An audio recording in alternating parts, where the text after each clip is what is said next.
সকাল সকাল চলে গেলাম বন্ধুর বাড়িতে, তাও আবার ডেওয়া পাড়তে। আর ওদের বাড়িতে একটা বড় গাছ আছে, সেই গাছটার মধ্যে এত পরিমাণ ধরেছে যে পুরো গাছটা চালের মধ্যে হেলে পড়ে গেছে আর প্রত্যেকটা এক নাগারে পাকতে শুরু করে দিয়েছে।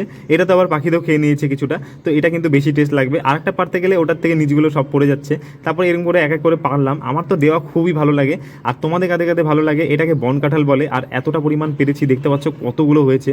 আর আমার তো লোক সামলাতে পারছি না।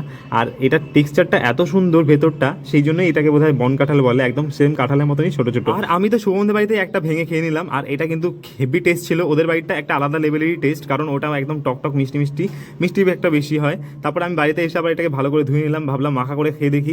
মাখা করে তো অনেকেই খায় বলেছে, তো আমি এটাকে ভেঙে নিলাম। ভেঙে নেওয়ার পরে কিন্তু লঙ্কা ডলে নিলাম, লঙ্কা আর লবণ দিয়ে দিয়েছি, আর কিছু দিইনি। আর কি এটার মধ্যে অ্যাড করবো সেটা বুঝে পাচ্ছিলাম না, তো এটাকে সিম্পলভাবেই করলাম। তবুও যদি যতই যাই হোক না কেন, তোমরা কারা কারা এইভাবে মাখা করে খাও সেটা আমাকে কমেন্ট করে জানিও, কিন্তু আমার একদম ভালো লাগেনি। আর এটা কিন্তু খালি খালি ভালো লেগেছে, যাই হোক।